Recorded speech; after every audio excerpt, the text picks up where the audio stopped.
आप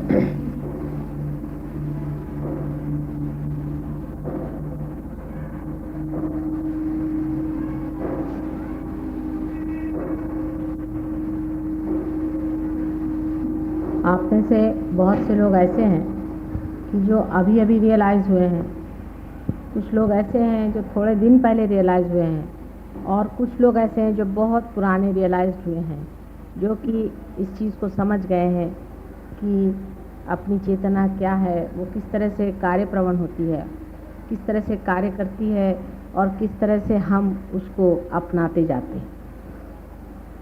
इस तरह से यहाँ 3 तरह के लोग होने के कारण मैं कुछ बातें फिर से दोहरानी पड़ेंगी और बताऊंगी, जिससे आप लोग समझ पाएंगे कि रियलाइजेशन का अर्थ क्या है, फिर रियलाइज्ड आदमी में क्या विशेषता होती है। पिछले मर्तबा भी मैंने बहुत सी बातें बताई हैं कि रियलाइज्ड आदमी की क्या विशेषता है, और आगे इसको किस तरह से हमें रियलाइज्ड स्टेट में हमें कैसे रहना चाहिए, इस तरह से 3 इस पर मैं बताऊँ।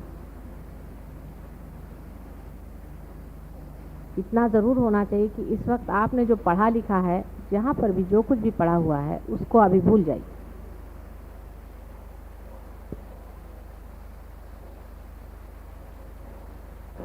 पहले तो प्रश्न यह है कि रियलाइजेशन का अर्थ क्या है। जब आप पैर पर आते हैं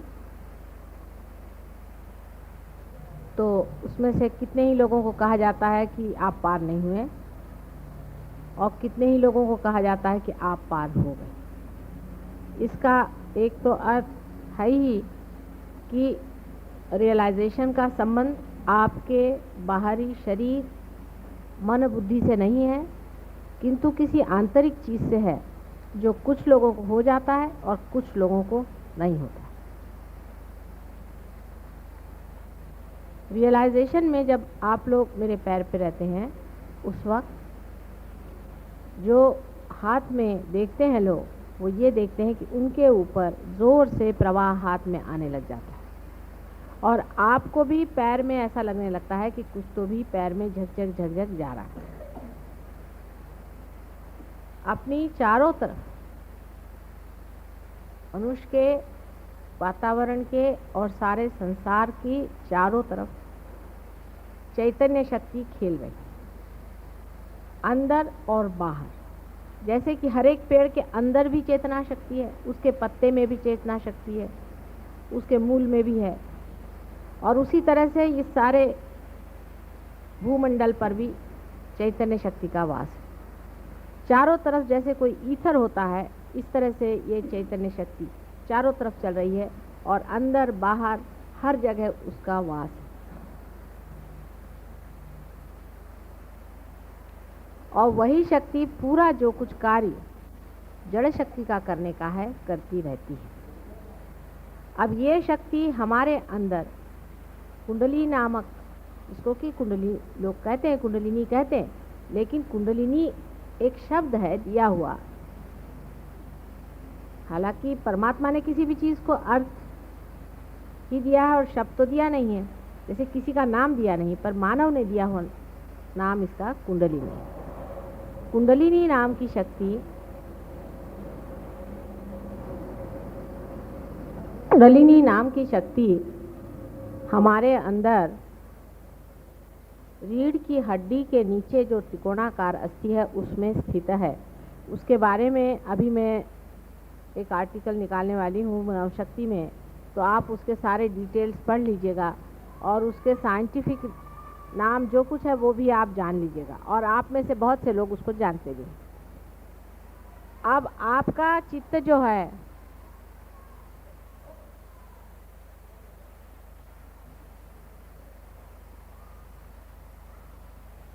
आपका जो चित्त है, जब आप साधारण मानव रहते हैं तो शरीर, बुद्धि और मन तीनों में रहता है, और आप खोजते रहते हैं उस चीज़ को जिससे आप आनंद पाए। जब आप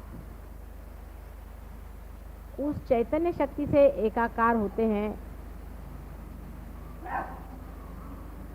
कुंडलिनी के जागृति से सहस्त्रार पे आपका चित्त आकर के उससे एकाकार होता है, तब आपका चित्त जो है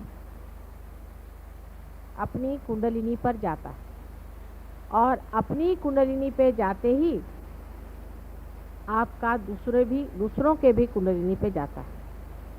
यानी अभी तक आपका चित्त 3 जगह तक जा सकता था, अब एक चौथी जगह जाता है जो निराकार शक्ति है, और उसमें जाते ही आप विचारों से परे उठ करके और इस मन, बुद्धि और शरीर तीनों को देखने लगते हैं साक्षी स्वरूप होकर। आप जिन लोगों के हाथ में से झंझन झंझन ऐसे चैतन्य की लहरियां बह रही हैं, इन लहरियों को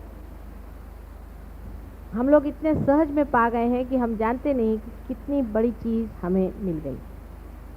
पहला तो सबसे बड़ा जो प्रॉब्लम है वो कि इतनी बड़ी चीज़ इतने सहज में कैसे मिली। जैसे कि एक छोटी सी चीज़ समझ लीजिए कि मानव का जन्म हम लोग इतने सहज में पा लेते हैं कि हम ये जानते ही नहीं कि मानव जन्म पाना जन्म जन्मांतर की मेहनत के बाद बड़ी मुश्किल से मानव का जन्म होता है, और उसका पुनर्जन्म तो बहुत ही जन्म जन्मांतर की मेहनत के बाद और खोज के बाद पुनर्जन्म होता है।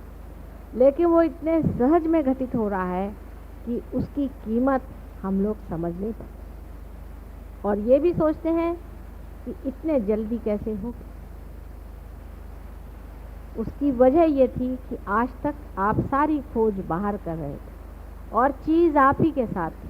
जैसे कि आपके अंदर कोई हीरा बैठा हुआ है और आप सारे दुनिया में खोज रहे हैं और आपके यहीं हीरा गिरा हुआ है, और फौरन किसी ने बता दिया कि हीरा तो यहीं है, और आपको रास्ता भी बता दिया, आपने हीरे को पकड़ लिया। फिर आप ये थोड़ी कहेंगे कि अरे इतने जल्दी कैसे। आप तो यही कहेंगे कि अरे मैं यहीं था और मैं दुनिया भर में कहाँ खोजता फिर रहा था। ये बात वास्तविक हो रही है। जब हमें सहज योग से ये दशा प्राप्त होती है तो वास्तविक में हमें इसकी प्राप्ति इतनी सहज में होती है कि हम समझ नहीं पाते कि कहाँ से कहाँ पहुँच गए।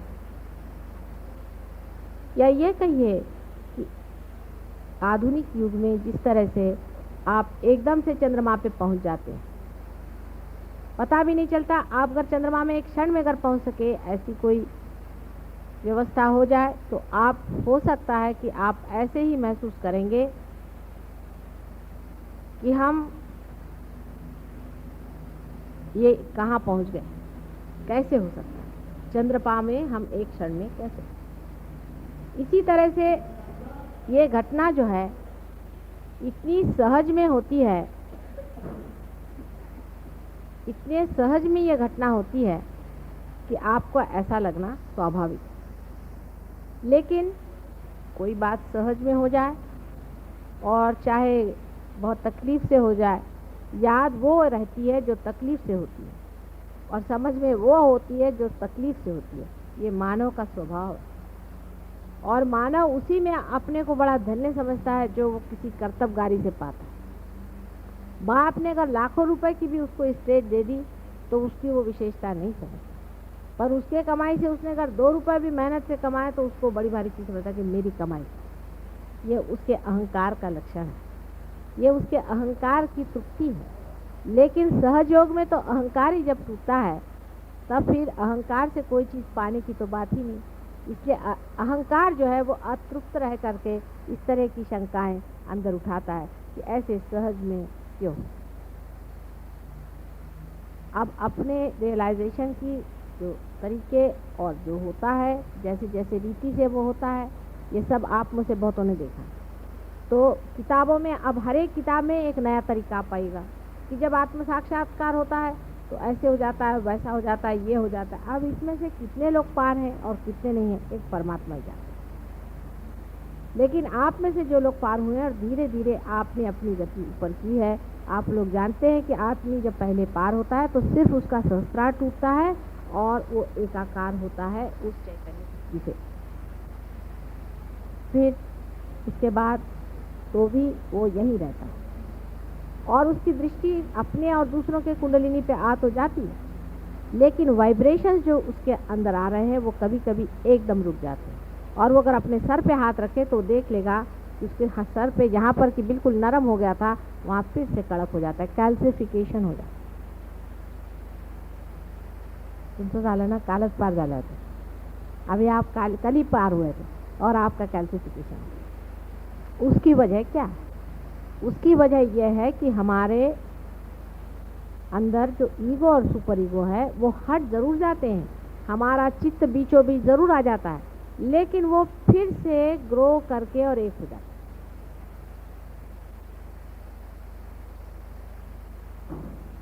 वो फिर से ग्रो करके एक हो जाता है, और जब वो ग्रो करके एक हो जाते हैं तो फिर से कैल्सिफिकेशन हो जाता है और प्रवाह बंद हो जाता है। लेकिन आप तो भी कुंडलिनी समझ सकते हैं। वो कैसे कि आप उसके बाद अगर ध्यान में आए और मेरी ओर हाथ करें तो आपको लगेगा कि ये हाथ पकड़ के, अभी पुष्पा ने मुझे आके कहा कि मेरे ये अंगूठा पकड़, ये पार है। क्योंकि वैसे जो लोग आदमी पार नहीं है, जो पार नहीं है, वो अगर मेरे और हाथ करके बैठे तो उनको कुछ भी नहीं लगेगा। लेकिन जो लोग पार हो गए उनको लगेगा कि माता जी देखो ये उंगली मेरी पकड़ गई है। को ऐसा लगेगा कि ये उंगली मेरी पकड़ गई है, और या ये उंगली मेरी पकड़ गई है, इसमें नहीं आ रहा है, इसमें आ रहा है। उसमें से जो जानकार लोग होंगे वो समझ जाएंगे कि कौन से उंगली का इशारा, कौन से चक्र। अब ये कोई कपोल कल्पित नहीं है, दिमागी जमा खर्च से इस बात का पता नहीं लगा। मैंने तो बताया नहीं, क्योंकि मैं अगर इसको बताती तो सब लोग ये कहते कि माता जी यूं ही उड़ा रहे। मैंने कहा तुम ही देखो। तो जब उन्होंने ऐसे हाथ रखा और जब उनकी ये उंगली जलने लग गई तो मैंने कहा कि अच्छा इनके नाभि चक्र पे तुम हाथ रख के देखो, तो नाभि चक्र चल रहा है। अपने अंदर आंख बंद करके देखो तुम्हारा कौन सा चक्र चल रहा है, तो नाभि चक्र चल रहा है। और जब हाथ तुमने उनके ओर किया तो कौन सी उंगली चल रही? ये उंगली चल रही। इसका मतलब ये उंगली नाभि चक्र का साक्षात, और सबकी यही उंगली पकड़ी जाएगी उस आदमी। तो निर्विवाद ये बात है कि इस पर किताब चाहे कुछ भी लिखे, जिस तरह से जो होता है वैसा ही होता है। अभी कल ज्ञानेश्वर जी को लेकर के एक साहब मुझसे भिड़ रहे थे बहुत ज़्यादा। ज्ञानेश्वर जी आज होते तो उनसे हम ही बात कर लेते। वो भी खोज रहे थे तरीका किस तरह से बात समझाने का, लेकिन उनको बन नहीं पड़ा। बहुत छोटी उम्र में उनकी मृत्यु हो गई। ऐसे बहुत से लोगों की अपमृत्यु होने के कारण भी बहुत कुछ गलत फहमियाँ संसार में फैली, और उन्होंने किताब लिख दी। ये दूसरी गलती कर दी जिस वजह से मैं किताब लिखने से बहुत डरती हूँ। किताब लिखते ही साथ लोग उसको रटना शुरू कर देंगे और उससे भी लोगों पर कंडीशनिंग हो जाए। तो अब इसमें क्या होता है क्या नहीं होता है, वो बिल्कुल आपको ऐसा सोचना चाहिए कि हर मिनट हमें नया एक अनुभव है, ये नई चीज़ है, हम नए आदमी, नया ही है सब कुछ, नए से ही जानना है, हम नए होकर के बैठे। जैसे छोटा बच्चा बचपन से एक एक शब्द सुनता है और उसको रट लेता है, एक एक बात देखता है उसको समझ लेता है। इसी तरह से आप लोग जो इस नए लोक में, इस दिव्य लोक में जो आए हुए हैं, तो उसकी दिव्यता को समझना से इसकी दृष्टि और होनी चाहिए। यह बड़ी विशेषता है कि इसका नाम दिव्य लोक रखा है। मैं जाती थी तो इसका नाम पढ़ के मुझे बड़ा लगता था कि किसी बड़े सोचने वाले आदमी ने नाम रखा हुआ है, कितना सुंदर नाम, दिव्य लोक। मुझे क्या पता था कि परमात्मा सारी व्यवस्था यहीं कर देंगे और भाटिया साहब इतनी मेहरबानी कर देंगे हमारे ऊपर। बहुत ही सुंदर जगह है। तो जिस दिव्य लोक में आप उतरे हुए हैं उसकी दिव्यता को जानने के लिए आपको सोच लेना चाहिए कि ये सब नवीन है, नाविन्यपूर्ण है, इसमें सारा ही नवीन अनुभव है। कहीं लिखा हुआ घिसा पिटा जो दूसरों ने अनुभव किया है वो नहीं है, हमें जो अनुभव करने का वो है। इसलिए एकदम नया, नूतन, बालक जैसे होता है ऐसे आप एकदम नए स्वरूप में से उतरिए। पहली चीज जरूरी है कि आप इसमें नवीनतम बातों के और ध्यान दें, सब नवीन है। आज तक ऐसा कहीं भी अनुभव किसी ने किया नहीं। इतने जोरों में ये एक्सपेरिमेंट कभी भी सक्सेसफुल कभी भी संसार में नहीं हुआ, क्योंकि मैं भी इस संसार में बहुत बार आ चुकी हूँ और इस कार्य को करने का मैंने बहुत बार प्रयत्न किया। पहली मर्तबा इस जन्म में ये कार्य सफलीभूत हुआ। इसलिए सब में थोड़ा थोड़ा अधूरापन जो रह गया है उसको आपको पूरा करना है। आप उसी अधूरेपन को कंप्लीट करने के लिए आए हुए, किसी को आप गिराने या घटाने नहीं आए, लेकिन उसमें जो कुछ थोड़ा बहुत अधूरापन रह गया है उसको आप पूरा करने के लिए आए। अब आप सोचिए कि एक नए ज़माने के, नए विस्तार के एक नए लोग आप, और सारे संसार के लिए आपको मार्गदर्शन करें। इतने रियलाइज लोग एक छत के नीचे बैठ करके उस परम शक्ति को पा रहे हैं। कितनी बड़ी भारी शक्ति आपके अंदर से विशेष रूप से प्रवाहित है और लोगों के अंदर से नहीं है संसार, या आप जानते हैं। उसमें कोई आपको अब शंका नहीं रहेगी। जिनको थोड़ी बहुत शंका है इसका कारण ये कि वो अभी अभी पार हुए, इसलिए थोड़े दिन में उनको भी नहीं रहेगी।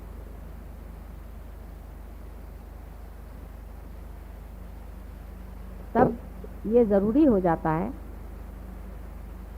कि आप अपनी विशेषता को समझ लें। सबसे बड़ी विशेषता आपकी यह है कि आपको एक फोर्थ डायमेंशन आ गया है। कौन सा फोर्थ डायमेंशन आ गया? आ गया। कौन सा फोर्थ डायमेंशन आ गया? जो चैतन्य शक्ति आपके अंदर प्रवाहित है उसमें आप खड़े हुए हैं।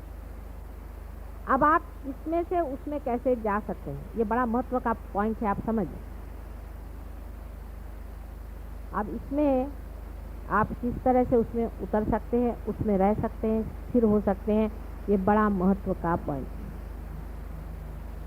अब आप देखिए अगर अपने चित्त की ओर, तो आप देखेंगे कि इसमें एक तरह का एक्सपेंशन होता है और ये ऐसे अंदर खिंचता भी है। अपने चित्त की ओर देखिए, अपने चित्त की ओर देखिए। ये ऐसा लगता है जैसे कहीं, जैसे किसी चीज़ पे जाता है और आप चाहे तो उसको हटा सकते हैं। उसका एक्सपेंशन हो रहा है और उसको आप खींच भी सकते हैं। जैसे कि कोई गुब्बारा होता है, या इसको मराठी में फुगा कहते हैं, उसको आप फुगा दीजिए तो वो ऐसे जाएगा और फिर अंदर ही खींचेगा। इसी तरह से आप अपने चित्त की ओर दृष्टि रखें। आपका चित्त जो है वो किसी भी चीज़ की ओर जा भी सकता है और वहाँ से लौट भी आ सकता है। ख्याल करें आप, देखिए हमारा चित्त किसी वस्तु मात्र पे गया। जैसे समझ लीजिए आपका चित्त है कि एक साड़ी पर, अब साड़ी पर गया और आप उससे अपना चित्त खींच सकते हैं। अपना चित्त आप जैसा भी चाहे उसे घटा सकते हैं, बढ़ा सकते हैं और उसको जहाँ तक चाहे उसको पहुँचा सकते हैं। पर आप पूरे समाये हुए बीच में, जैसे एक समुद्र हो, समुद्र में से पानी बढ़ता हुआ हर एक किनारे पर जाता और फिर खींचा, लेकिन वो बीचों बीच समुद्र का सारा उसका अपना वास्तव्य, जो वास्तव्य है, जो इजनेस है, जो होना है, वो अंदर है।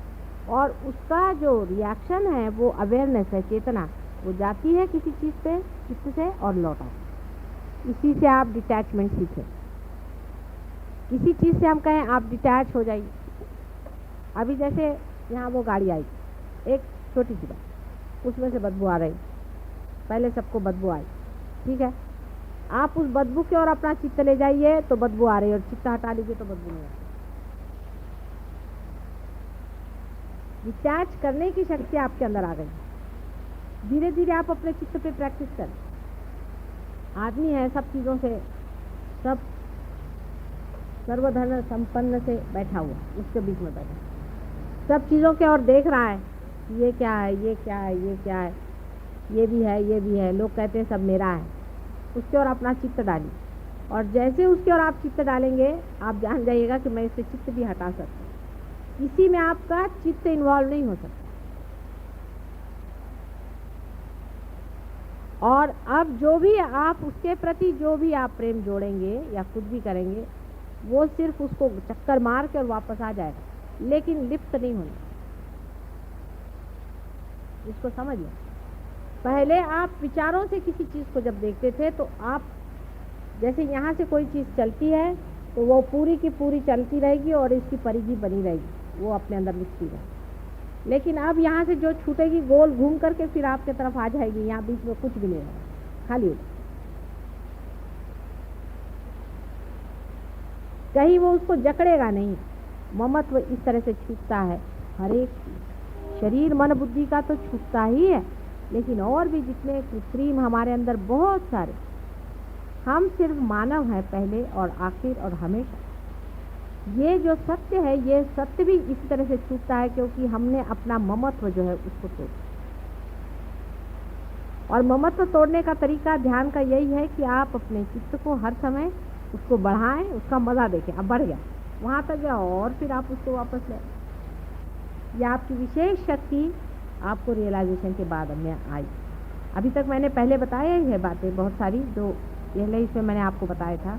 उसके अलावा आप इस बात का ख्याल करें, जो डीपर मेडिटेशन में आपको जो करना है वो अपने चित्तवृत्ति का एक्सपेंशन और उसका खिंचाव। अब जब आप खिंचाव और एक्सपेंशन अपना करने लग जाएंगे तो आपको आश्चर्य होगा कि आपकी गहराई जो है वो बढ़ती है। एक ऐसा सोचिए कि गेहूं अगर खूब सारा आपने यहाँ फैला दिया, बहुत सारा गेहूं जिस आदमी ने फैला दिया उसका फैलाव ज़्यादा होगा। फिर आपने गेहूं इकट्ठा करके उसको ऐसा बड़ा कर, उसकी ऊंचाई बढ़ गई कि नहीं बढ़ गई। तो उसी तरह से जब आपने सारा की सारा अपने को समेट लिया अपने चित्त को, तो देखिए अंदर की गहराई बढ़ और ज्ञान आते गया। ज्ञान क्या आया कि हंसी आने लग गई कि अरे मैं इसमें लिपटा हुआ था, ये भी कोई निपटने की चीज़ है, ये भी कुछ है। माने ऐसा लगेगा कि कोई खास बात है ही नहीं, कोई ऐसी विषय संसार की ये बातें हैं। अपने यहाँ का एक लड़का है, पार हो गया था, वो इंटरव्यू में गया। जब लौट के आया तो मैंने कहा भाई हुआ कि नहीं हुआ, कहले मुझे लग ही नहीं रहा कि कुछ हुआ है कि नहीं हुआ, होगा तो होगा, नहीं होगा तो। बाद में सिलेक्शन होगा। तो वो जो बोर्ड वाले थे उन्होंने मुझे बताया कि साहब ये लड़का अजीब कमाल का, कि बिल्कुल डरा नहीं, कुछ नहीं आया, उससे बात कुछ उसने साफ साफ बात कह दी, जो कुछ थी कह दी और चला गया, मैं डरा नहीं। तो ये कैसे क्या हो गया? मैंने कहा भाई देखिए, हमने कहा था ना कि वो रियलाइज है, आप देखिएगा उसको विशेष रूप से आप एग्जामिन करेगा कि क्या विशेष बात। वो कहा कि हमने उसमें यही बात देखी कि वो आया, उससे जो सवाल पूछा सीधे सीधे जवाब दे दिया, ना उसमें छल ना कपट ना कुछ नहीं, उसने साफ साफ बात कह दी कि ये बात है, ऐसी ऐसी बात। और फिर इस तरह से खड़ा रहा, मानो लेना हो तो ले, उन्हें तो नहीं, पहचान में खड़े। ना तो उसने हमारा कोई किस तरह का कभी अपमान किया और नहीं कोई उसने बड़ाई ज़्यादा हमारे पीछे में दुम हिलाते खड़ा रहे।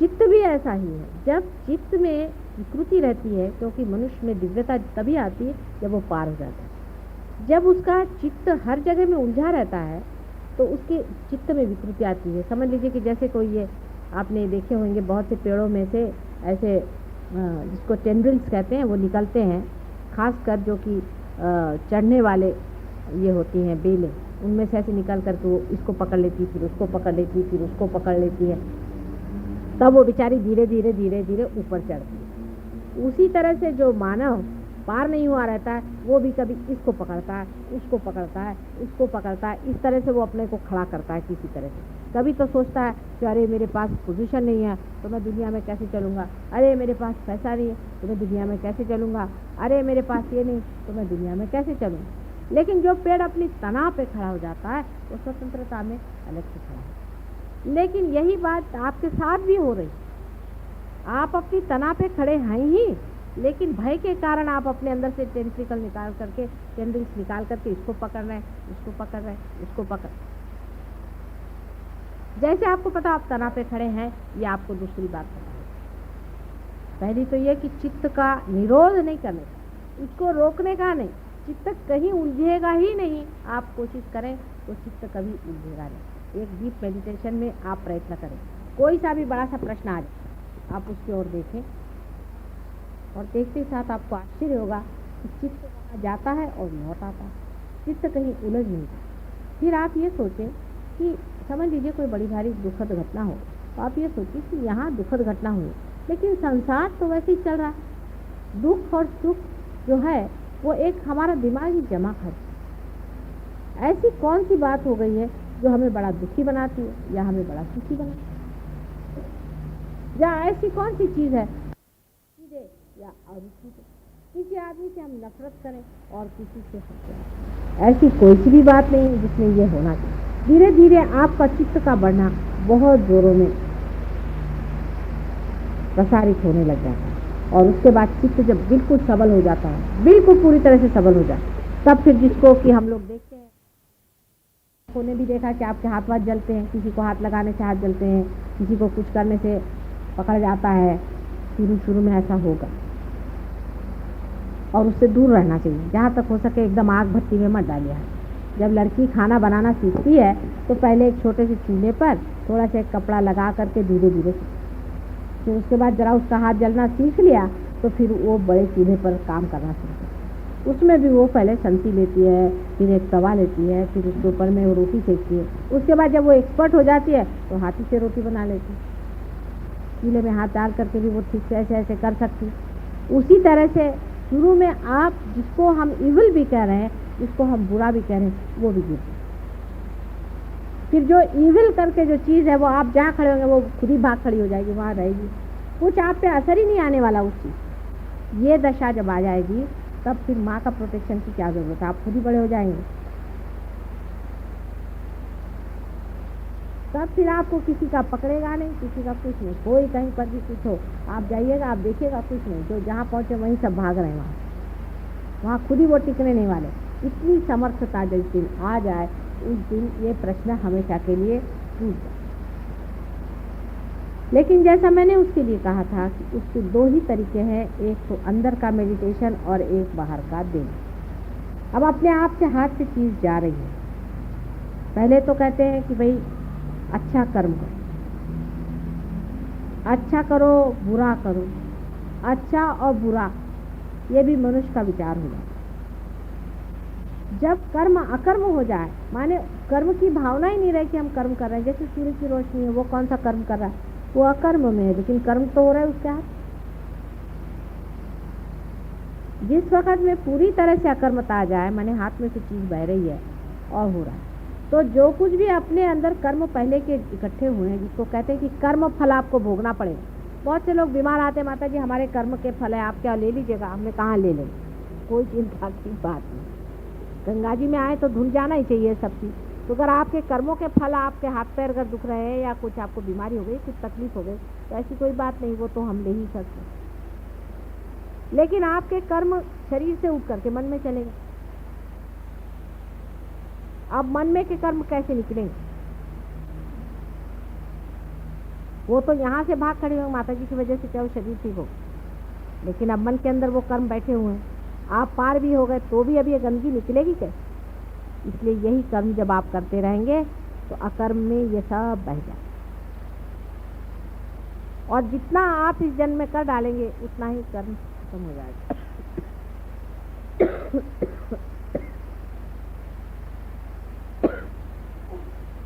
धीरे धीरे जब कर्म करते जाइएगा, इस तरह से निकलते जाइएगा, आपके अंदर की पूरी सफाई हो जाने के बाद अंदर में वही सम्यक भाव, जिसमें रुचि अरुचि आदि कुछ भी नहीं रहेगा। आप बैठे हैं, खाने को मिल गया खा लिया, नहीं मिला तो नहीं। कोई भी आप काम करें, आप एग्जीक्यूटिव हैं, आप कुछ भी दुनिया भर की चीज़ है, आप अपना उसी का काम कर रहे हैं जो परमात्मा का। आप खुद का कोई काम नहीं कर रहे, उसी का काम आपके हाथ से हो रहा है और आपको पता नहीं चला। जैसे सूर्य है वो अपनी रोशनी दे रहा है, चंद्रमा जो है वो सूर्य की रोशनी अपने अंदर लौटा रहा है, ये समुद्र है, इसको ये चढ़ रहे हैं, उतर रहे हैं, अपने अंदर से बादल भेज रहे हैं, इनके सब कर्म हो रहे हैं, लेकिन कोई भी ये नहीं सोचता है कि हम कुछ कर रहे हैं। पेड़ हैं, पेड़ों में से फल निकलते हैं, फलों में से बीज निकलते हैं, फिर उसमें से पेड़ निकलते हैं। कितने बड़े कार्य में लोग संलग्न हैं, लेकिन इनको किसी को लगता नहीं कि हम कुछ कर, सब आराम से चला हुआ। सिर्फ मनुष्य में ही प्रश्न हो गया है, वो लोग तो सब हारमोनी में है, हम लोगों में प्रश्न हो गया है, क्योंकि मनुष्य के अंदर परमात्मा ने ही खास कर ये अहंकार का वरदान दिया कि जिससे हम उसे जाने। लेकिन अहंकार को मारने से मरता नहीं, ये हम लोगों ने देखा हुआ। इसलिए वो अपने आप जैसा छूट जाए वही तरीका सहयोग का है, वो अपने आप छूट जाता है, वो भी आपने देखा। लेकिन करना क्या चाहिए कि अपने हाथ से जितना भी कर्म हो सके करें, और दूसरा है डीप मेडिटेशन में आप, जब तक आपकी वो दशा नहीं आ जाती जहाँ कुछ बुराई और अच्छाई नहीं रह जाती। आपने मुझे देखा, मैं कहीं भी जाती हूँ, मुझे ना तो कोई नेगेटिविटी पकड़ती है, ना मुझे कोई भूत पकड़ता है, ना मेरी उंगली पकड़ती, ना हाथ में, हर समय वैसा ही प्रवाह रहता है। अगर आप लोगों को अगर मेरे सर से कुछ गर्मी लगे, इसका मतलब है आप ही के अंदर कुछ न कोई दोष आ गया।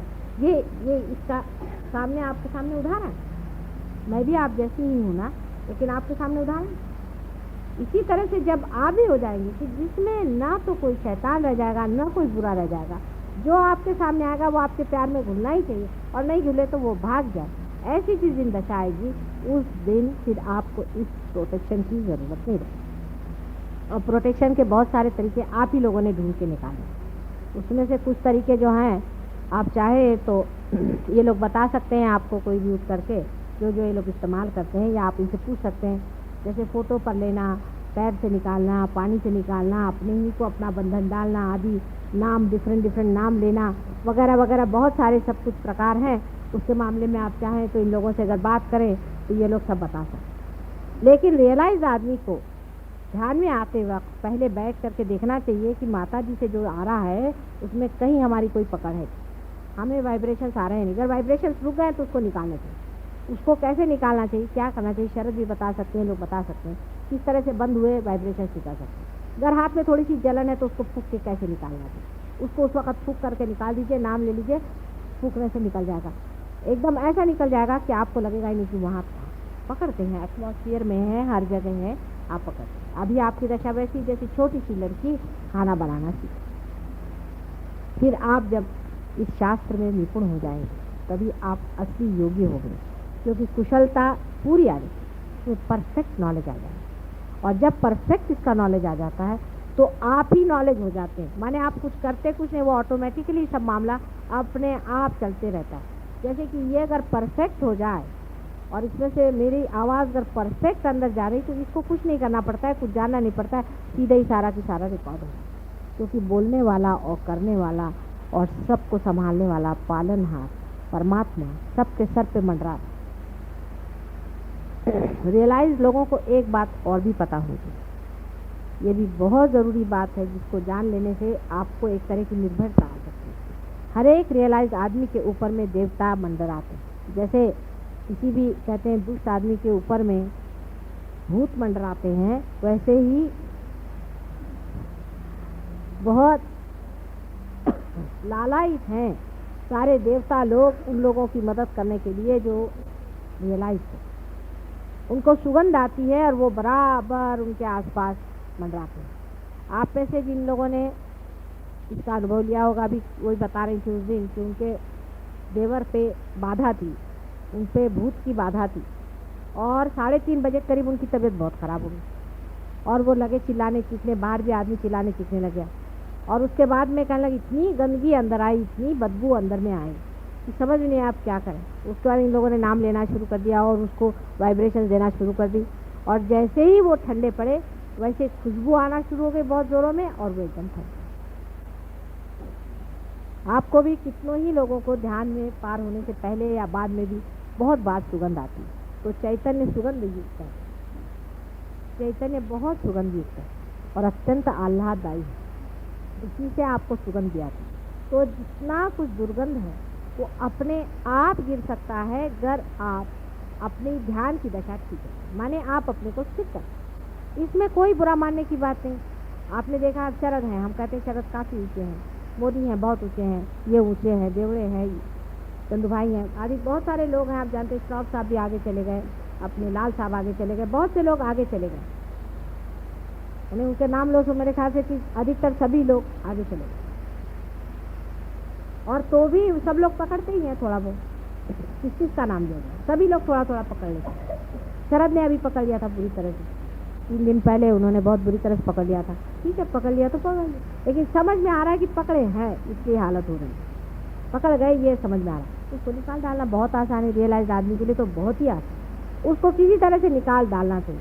वो कैसे निकालना चाहिए, क्या करना चाहिए, उसकी क्या क्या विधियाँ हैं, ये लोग सब जानते हैं। और अपने ऊपर एक्सपेरिमेंट तरह तरह, एक तो समुद्र में खड़े होकर के भी निकल सकता है।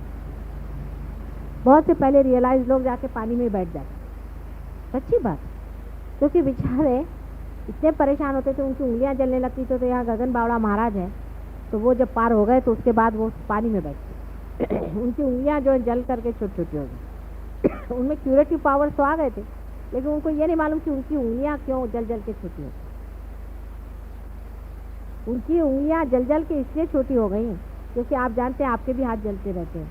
अब बेचारों को पता ही नहीं था मुंबई शहर में वो अब आते ही नहीं आते, क्योंकि मुंबई शहर में इतने हाथ जलते हैं कि उनके हाथ बहुत ज़्यादा जलते होंगे। अब उनको पता नहीं था कि किस तरह से इसको ठीक करो, तो बेचारे जा कर के वहाँ बैठ गए, विशाल गढ़ा रहती, हाँ वहाँ जाके बैठ गए और वो पानी में बैठे रहते हैं। क्योंकि सर अब आपको तो कोई बताने वाला है, कोई जानकार समझाने वाला है कि हाथ जल रहे, कोई हर्ज नहीं, इस तरह से निकाल डालो, अपने हाथ बचाओ। हमारे देवड़े साहब के हाथ 2-4 लोगों से ऐसे बुरी तरह से जले थे कि वो तो किसी किसी को देख के बिल्कुल नर्वस हो जाते हैं। माता जी इनसे कल वो दाढ़ी वाले जो आए थे उनको देखते साथ उनके दोनों हाथ आकाश में घूमने लगे। तो आप चीज़ को सोच लीजिए कि आपको कोई बताने वाला, समझाने वाला है कि रियलाइजेशन के बाद कितनी डेंजरस रास्ता है, कोई भी आपको पकड़ सकता है। आप बिल्कुल छोटे से बच्चे हैं, बिल्कुल, और ऐसे छोटे से बच्चे बहुत ज़रूरी है कि अपनी स्थिति जो है उसको संभाले रखें। हमारा तो आप पर सब पे हाथ है ही हर समय, और हर समय आपका सबका ख्याल बना, और अत्यंत प्रेम है सबके, और बड़ा गौरव भी लगता है और बड़ा आनंद भी आता है कि इतने लोग आज मेरे बेटे हैं, बच्चे हैं। बड़ी गौरव की बात है माँ के लिए और पार में। लेकिन जो पाया हुआ है वो छोटी छोटी चीज़ों पे मत छोड़ो। आप लोगों को सबको इसका अनुभव आया है। कभी आप जादव से पूछे, जादव आपको बताया। अभी पाटिल साहब आए, वो मुझे बता रहे हैं। इधर लेडीज़ में है, कितनी लोग बता सकते हैं कि कैसे कैसे इनको अनुभव आया, कैसे कैसे ठीक करें।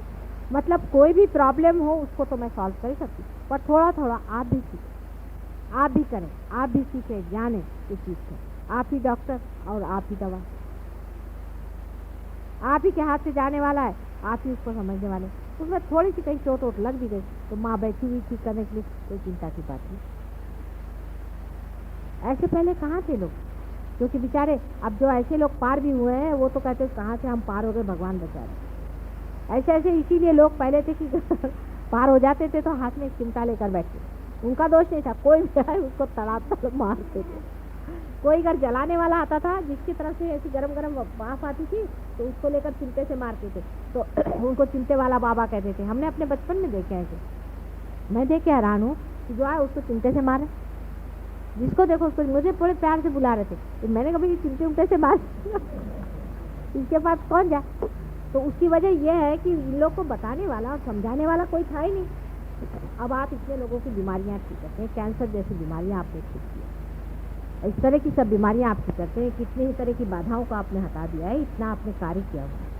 ज़रूरी है कि उसमें आपको कुछ न कुछ पकड़ेगा ही लेकिन उसका इलाज, उसका भी दवाखाना है, आपका भी दवाखाना है, और आपको बताने वाला भी बैठा है और सब बारीकी समझाने वाला बैठा है। तो डरने की ऐसी कोई बात। फिर भी अगर आप डरे तो इसका मतलब है कि आप आगे जाने का इस जन्म में नहीं। ये तो रियलाइज लोगों की बात हुई। लेकिन एक और बात हमको समझना चाहिए, बहुत से संत साधु ऐसे हैं जो मर चुके हैं लेकिन वो जन्म नहीं ले पा रहे हैं। कोशिश कर रहे हैं बहुत लोग, लेकिन जन्म नहीं ले पाते क्योंकि उनको वैसा जीव नहीं मिल रहा है या कुछ और प्रश्न है। तो ऐसे संत साधुओं का भी ऐसा विचार बन रहा है कि हमारे बीच में जो लोग कभी भी रियलाइज नहीं हो सकते, ऐसे बहुत से लोग हैं अपने यहाँ जो कभी भी नहीं होंगे, क्योंकि उन्होंने पहले कुछ ऐसे कर्म किए हुए हैं, कुछ ऐसे प्लान सेट किया है, कुछ किया है, इस तरह के इसमें फंसे हुए रहे या कुछ ऐसी बात है।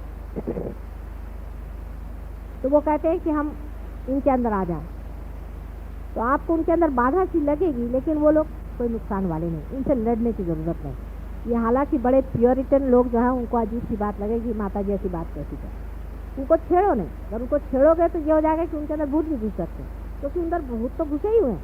भूत नहीं होंगे तो संत आ जाएंगे, संत आने से अपना कार्य हो।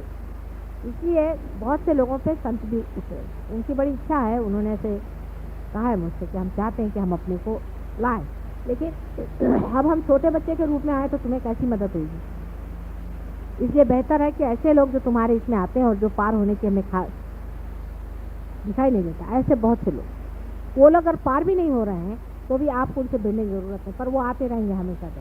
वो 4 साल आएंगे, नहीं 6 साल आएंगे, वो 10 साल भी आएंगे, कोई है उनसे भिड़ना। आ रहे हैं, बैठने दो, आपको मालूम है पार नहीं है, जो एक बार पार हो गया वो तो पार होता रहेगा, लेकिन जो हुआ ही नहीं पार और डावाडोल चल रहा है उससे भिड़ने की ज़रूरत है। ये आज आपको मैं एक सीक्रेट बात बताऊं, उन पे भी संत ही लोग काम करते हैं, क्योंकि बगैर उसके काम नहीं बन रहा। भूत बाधा जो है उसको भगाने के लिए संत ही लोग काम करेंगे, क्योंकि आप लोगों को तो वो दिखाई नहीं देता, आप तो उस परलोक में तो जा नहीं सकते, तो उन्हीं को ये कार्य करने दीजिए। तो वो लोग कहते हैं कि हम आकर के इस पर कार्यान्वित रहेंगे और आपके कार्य को हम बढ़ाएंगे। वो आपको किसी को ठीक नहीं करेंगे, कुछ नहीं करेंगे, पर वो इस तरह का कार्य करेंगे कि वो दूसरों के साथ में, जैसे ऐसे लोग हैं वो ज़्यादा भाषा प्रवण होंगे, वो बोलेंगे अच्छे, लोगों को खींच करके लाएंगे, बहुत से और लोगों को लाएंगे जिनको आना। ऐसे हमारे पास में एक साहब थे, उन्होंने हमारे ऊपर आर्टिकल भी लिखा था, पर वो कुछ ज़्यादा ही बिचकाए गए तो वो भाग गए, उनको कभी पार नहीं होने वाले। उन पर एक दूसरे आ गए, उन्होंने कहा कि चलो लिखो इनके ऊपर, तो उनने लगे हमारे ऊपर। फिर उसके बाद में वो ज़रा कुछ बेचारे इसलिए चक्कर में फंस गए कि वहाँ पर दूसरा ही रंग चल गया, तो वो उसी में फंस। तो ऐसे लोगों को बचाना चाहिए, उनको संतों ही के साथ रखो, कम से कम सदाचार में रहेंगे और अपने यहाँ आने से उनके ऊपर कभी भूत बाधा नहीं आएगी, उनको शारीरिक पीड़ा नहीं होगी, उनको मानसिक पीड़ा नहीं होगी, उनकी बुद्धि सरेगी, क्योंकि संत किसी को सताते हैं, इसलिए उनके अंदर संत ही लोग आए। लेकिन जो महंत है वो भी आपके ऊपर मंडरा रहे हैं, वो आपकी मदद कर रहे हैं, वो भी आपकी मदद कर रहे हैं, वो आपको बहुत सारी बातों से बचाएंगे और आपको संभालेंगे। आपके शारीरिक, मानसिक, बौद्धिक प्रोटेक्शन रहेगा, आपके संसार की जो काम है उसको देखेगा, आपके घर द्वार का जो काम है वो देखेगा, आपके बाल बच्चों को संभालेंगे, ये सब वो लोग करेंगे। लेकिन आप लोग अपने को पूरी तरह से परमात्मा में समझें, बहुत बड़ी आप पे जिम्मेदारी है। आज मैं चाह रही थी कि अगर किसी को कोई प्रश्न हो, कुछ डिस्कशन करना हो तो वो करें। दूसरे श्रॉफ साहब ने मुझे बहुत अच्छे दिए हुए हैं, और आप लोग बागीचे में जैसे गार्डनर होते हैं उस तरह से आपको इस बागीचे को कैसे, आपको इस बागीचे में कैसे रखना है, उसको किस तरह से ठीक लगाना है, कैसे चलाना है, वो सब आपको सोचना है। वो आप सोच करके आप उसका बताएं कि कैसे। उन्होंने एक जो बात कही वो ठीक है, वो कह रहे थे कि अगर हम लोगों ने रियलाइजेशन दिया और उसके बाद हमने फॉलो अप नहीं किया तो रियलाइजेशन हो जाए, ये बात है। अगर हम लोगों ने अपनी जो रियलाइजेशन की जो देने पर भी उसको अगर हमने फॉलो अप नहीं किया, उनको प्रोटेक्ट नहीं किया, उनको आगे हम बढ़ाते नहीं रहे, उनका हमने ख्याल नहीं किया, तो हो सकता है कि उनका जो रियलाइजेशन है वो खो सकता है और फिर बहुत देर बाद जागेगा जब तक उनको परेशानी रहे। इसलिए सबको इसमें समेटे रहना है और सबको हर महीने एक बार तो भी मिलना चाहिए। हर एक रियलाइज आदमी को हर महीने एक बार तो भी मिलना चाहिए। वो ऐसा आप बना लीजिए कि हर महीने में एक बार सबके पास में चिट्ठी जाए, या कोई ऐसा न्यूज़पेपर बना लीजिए कि जिसको सब लोग पढ़ते हों, उसमें एक महीने के लिए वहाँ पर दिया जाए जहाँ पैसा न लगे। पैसा आप लोग कहीं भी मत दें और ना किसी से आप पैसे के मामले में पढ़िए ना। आश्रम भी बनाने के लिए जो गवर्नमेंट ज़मीन भी देगी उसमें भी कभी इस तरह से विचार ना करें कि अब उसमें आप सब्जी लगाइए, फिर आप सब्जी बेच रहे हैं। ये सब धंधे करने की कोई ज़रूरत नहीं। हम लोगों को पैसा नहीं कमाना है। आज आपने पढ़ा होगा कि वो चेयरमैन स्टेट बैंक का क्या हाल है, वो आश्रम में गए, 90 लाख उसको दिया, 20 लाख उसको दिया, वहाँ फर्नीचर बन रहा है। फर्नीचर बनाने का क्या आश्रम में काम करने का होता है? अक्ल लगाइए। आप मेहरबानी से अपने इसमें फर्नीचर बनाकर उसको बेचिएगा नहीं तो कल देखेगा कि हमारे पीछे लोग फर्नीचर बना रहे हैं। कोई ज़रूरत नहीं, वहाँ पे आपको मना आया तो आप गार्डनिंग करना, नहीं तो गार्डनर रख लेना। ये सब काम करने के लिए बहुत से लोग, आप लोग कोई विशेष काम के लिए आप ध्यान में और चैतन्य पे और दूसरों के दुख दूर करने में, उनको चैतन्य देने में, उनको जागृति देने में, उनको पार कराने में सहूलत है। और पैसा जहाँ तक है दूर रखें। पैसे के मामले में बिल्कुल आप लोग मत करें कि पैसा और वो पैसे का इंतज़ाम होना चाहिए और इतना रुपया लो और उसका हिसाब किताब रखो। कोई चैतन्य का और पैसे का हिसाब किताब आपने जोड़ दिया तो आप पकड़ जाएंगे हमेशा। इसलिए पैसा और परमात्मा इसका बिल्कुल कोई संबंध नहीं। कोई आपको मुफ्त में जगह देता है, भले नहीं देता है तो बात है, सब परमात्मा की जगह। आप अगर कहीं बैठे हुए हैं, किसी ने आपको जगह दे दी तो परमात्मा का आदमी था, उसे दी, नहीं दी भला। जगह से कोई भी मनुष्य परमात्मा नहीं है। आश्रम बहुत से बने हुए हैं, आज आपने को आश्रम नहीं बना, इसलिए उधर कोई भी दृष्टि न लगे। मेहरबानी से अपनी दृष्टि उधर न लगाएं कि आश्रम में हम ये करेंगे, वो करेंगे और आश्रम में हम बिजनेस करेंगे, मैं ये चीज़ कभी चलने नहीं दूंगी। और जब मैं देखूंगी कि आप लोग इस धंधे में फंसे हैं तो मेरे बस का आप लोग नहीं, फिर मैं आपको बिल्कुल छोड़, बिजनेस आपको बिल्कुल नहीं करना हाथ से, किसी भी तरह पैसा भी आपको इकट्ठा नहीं करना, किसी भी तरह कोई सी भी चीज़ से। कि एक साहब थे वो मुझसे कहने लगे कि मैं आपको फ़ोटो भेजूँगा, फिर उनका मैं उसके आश्रम को पैसे दूँ। मैंने कहा कौन सा आश्रम, किसको पैसे दे, किसने कहा ये ऊपर आप तुमसे किसने, इसकी कोई आपको चिंता करने की जरूरत, उसका करने वाला, अपने को संभालने वाला वो है। हम अपना काम थोड़ी करें, उसका काम कर रहे हैं, उसको देना हो दे, नहीं देना हो नहीं। और वही काम जो रात दिन हम गोबर खाने का करते हैं वो इसमें आकर के भी करने का है तो कोई फायदा नहीं।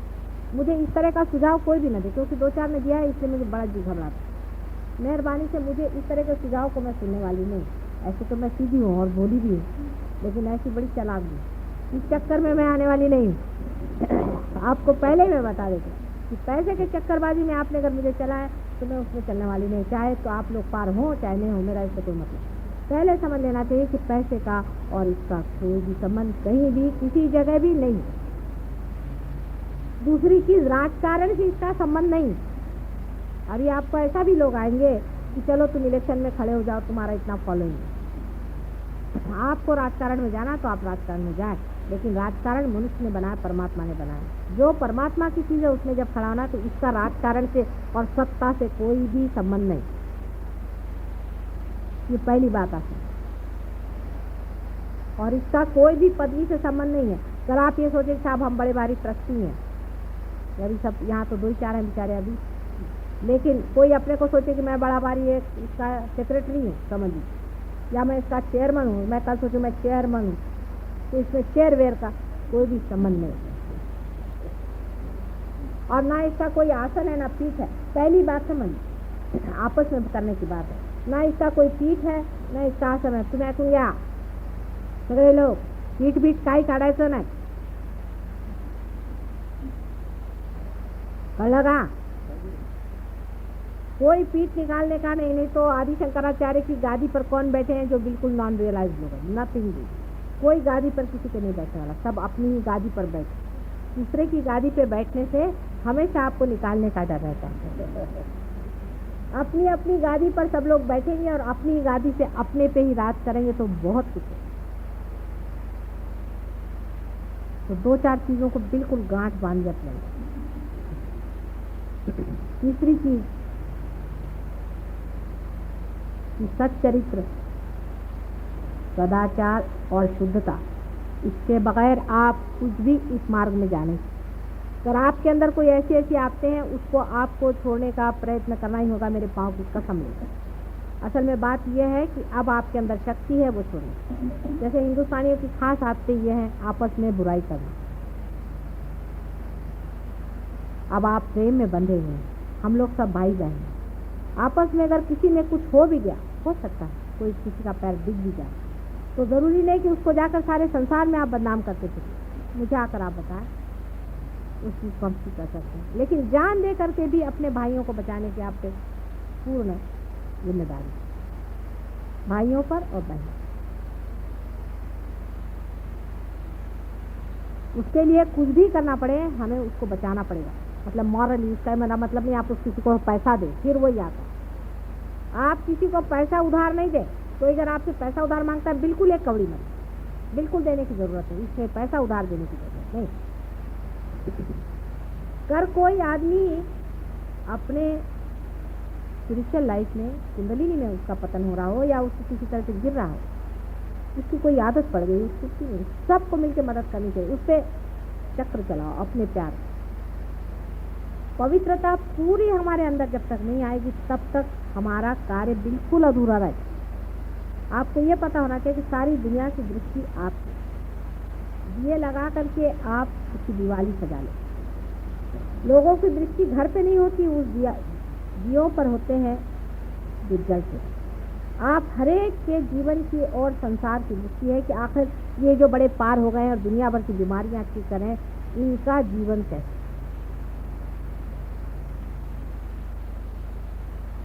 इसकी बुराई कर, उसकी बुराई कर। हालांकि अभी तक तो मैंने ऐसे देखा नहीं, अभी तक तो इतनी बुराई नहीं आई है, लेकिन हो सकता कोई बात हो हमसे आकर बताएं, सब में ही कमियां हैं, अब भी कोई परफेक्ट तो हुआ नहीं। इसलिए जो कुछ भी जिसमें कमी है, जो कुछ भी है मुझे आके बताएं, उसका इलाज मैं खुद ही बैठे बिठाए कर दूँ। और अपने में जो कमी है वो किसी को कहने में शर्माए नहीं, सब अपने भाई बने। जैसे आप कह देंगे मेरा ये पकड़ा है, वैसे ही वो साफ हो सकता है। अगर आप नहीं कहेंगे तो कौन कहने वाला। इसमें कोई बुरा मानने की बात नहीं। आप जानते सबका ही पकड़ता है, सबको ही होता है। आपस में सभी डॉक्टर है, डॉक्टर लोग आपस में फ्री आपस में इलाज करते हैं, इसलिए आपका सबका इलाज फ्री हो सकता है। भाईचारा आना चाहिए और अत्यंत पवित्र जीवन की ओर अपनी दृष्टि रखनी चाहिए। बैठिए। तो पवित्रता बहुत जरूरी है, उसके बगैर कार्य इसका बन नहीं सकता। पहले अगर पवित्रता की मैं बात करती ना तो वही परवर्जन की बात आ जाती कि एक तरह से आप एक चीज़ छोड़ने जाते तो दूसरी चीज़ पकड़ लेते, दूसरी चीज़ छोड़ने जाते तो तीसरी चीज़ पकड़ लेते। लेकिन रियलाइजेशन के बाद ये प्रॉब्लम नहीं रहती। रियलाइजेशन के बाद में जो यहाँ पे छेद कर दिया है ना, उसके कारण हर एक चीज़ यहाँ से निकल जाएगी। आप एक चीज़ छोड़ेंगे तो वो यहाँ से निकल जाएगी, छूटेगी यहाँ से, पूरी ही निकल जाएगी। इसलिए वो कहीं और जगह नहीं घुसने वाली। ये जो यहाँ छेद कर दिया है इसका फायदा है। जो आदत हो उसको विचार मन में ले लें और यहाँ रख करके उसको निकालें। कहाँ पर वो आदत है आपको वहीं भारीपन लगेगा। नाभि पर, किसी को खाने की आदत है बहुत ज़्यादा, अच्छा नहीं लगता बहुत ज़्यादा, नाभि पर ध्यान दें। नाभि आपकी यूँ करेंगे, नाभि से ले करके उसको धीरे धीरे धीरे धीरे करके निकाल देंगे। सब निकल, सब आपके यहाँ से निकलेंगी, सब गंदगी यहाँ से निकलेगी, सब अब उल्टी तरफ से, उल्टा पवन चल रहा है, उल्टी तरफ से चले। अभी देवड़े साहब ने मुझे बताया कि मैं यहाँ से अभी श्वास लेता हूँ। सच्ची बात है, श्वास देखना, सुनना, सूंघना, स्वाद, सब यहाँ से। आखिर सब चेतना ही की वजह से होता है, और जब चेतना यहीं पर आ गई तो सब यहीं से है। हृदय का स्पंदन, सारे शरीर का कार्य यहाँ से प्रमाण है। इसलिए कोई सी भी ऐसी बात जिसको आप निकालना चाहते हैं अपने अंदर से, उसको आप बस दबा करके और यहाँ से निकाल दीजिए, आपसे छूट जाए। सारी आपसे आपकी यहाँ से निकल के छूट जाए, क्योंकि जो छेद हो गया ना ये बड़ा फायदे का। ये छेद नहीं था इसलिए इधर से दबाइए तो, जैसे कहते हैं समुद्र को एक तरफ से दबाइए तो दूसरे तरफ निकलता है, लेकिन अगर उसमें अगर एक जगह बना दी जाए तो बह जाएगा। इसलिए एक तरफ से अगर दबाइएगा दूसरी तरफ से निकलेगा नहीं, वो बाहर निकल आएगा। प्रयत्न लेकिन करें और सोचें, अपनी ओर देखें कि हमारे अंदर क्या पवित्र चीज़ है। जैसे हमारी माँ का नाम है, ऐसे ही हमें निर्मल होना है। और हमारे अंदर क्या पवित्र चीज़ है, दूसरों के अंदर नहीं। फिर यही बात आती है। हाँ, अभी मैं देख रही हूँ किसी को लग रहा है कि हाँ उनमें है, क्या उनमें है। ये नहीं, मेरा मतलब हमारे अंदर क्या, मतलब हम जो हैं इसके अंदर कौन सा। फिर हमारे मिस आइडेंटिफिकेशन के हैं, मतलब हमने किसी को अपने को समझ लिया है कि हम भाई ईसाई, हम मुसलमान, हम हिंदू, अब बस बाकी सब ये मिस आइडेंटिफिकेशन। हम हिंदुस्तानी सबसे अच्छे, बाकी सब बेकार। ये सब मिस आइडेंटिफिकेशन है और सब झूठ, सब कुछ झूठ। सिर्फ सच एक ही है कि हम मनुष्य हैं। बिल्कुल उस सच्चाई पे एकदम आ जाए, रियलिटी। पहले चीज़ आप उस पर आ जाए तब आपको बाकी की सब चीज़ें समझ में आ जाएंगी कि आप सब कुछ। मिस आइडेंटिफिकेशन अपने जो है उनको देखते रहें पूरी समय, हर समय देखते रहें। अभी हम क्या सोच रहे हैं, अभी ये सोच रहे हैं कि घर जाके हमें अभी खाना बनाना है, अभी यहाँ पर कैसे सोच। कुछ लोग ये सोच रहे हैं कि अब ऑफिस से कैसे आए थे, क्या हुआ, अब ऑफिस में कल क्या हुआ। तरह तरह की बातें लोग सोच रहे हैं, मुझे सब मालूम है क्या करें। निर्विचारिता में मेरा भाषण सुनना चाहिए था, लेकिन ठीक है, इन्हीं विचारों को ले लिया जाए। खाना हमारा बनाने वाला बैठा हुआ है, हम नहीं खाना बनाते। आप एक बार ये सोच के देखिए, जब आपके अंदर ये भी चमत्कार हो गया कि आप बैठे बिठाए निर्विचारता में उतर गए, तो भी चमत्कार देखिए। क्योंकि मैटर भी तो उसी चैतन्य शक्ति से चलती है। उसको भी देखें, खाना बनाने वाला बैठा हुआ है। ऐसे ऐसे आपके प्रश्न जो हैं ऐसे सीधा, निर्विचारिता में जाते ही आप समझ जाएंगे कि आप शरणागत परमात्मा के हो गए हैं और निर्विचारता में उसकी मदद आपके अंदर आ गई।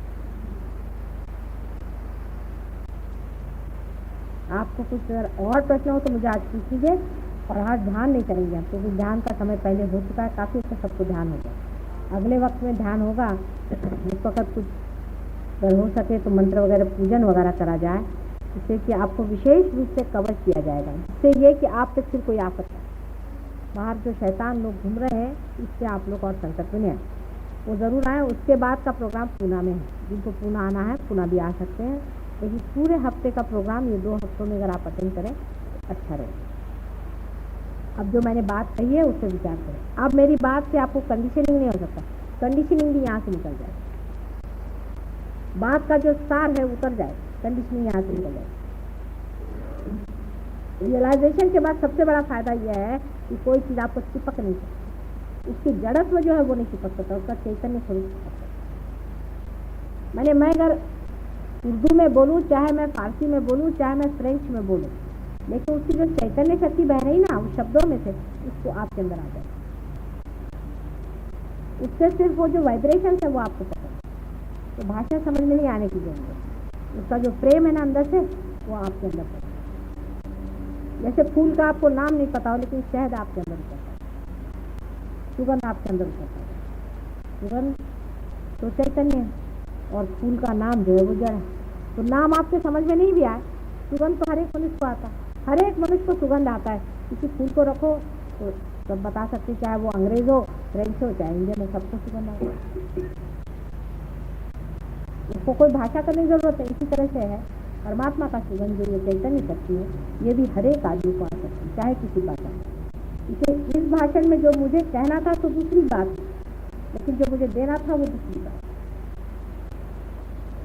वो अंदर आत्मसात हो गया, और उसके साथ जो कुछ अंदर गड़बड़ियाँ हुई है वो यहाँ से निकाल, अंदर चरवण होगा, और इसके कारण जो कुछ भी चक्र घूम करके फेंकना चाहता है उसको फेंक नहीं, अपने हाथ से उसको निकाल।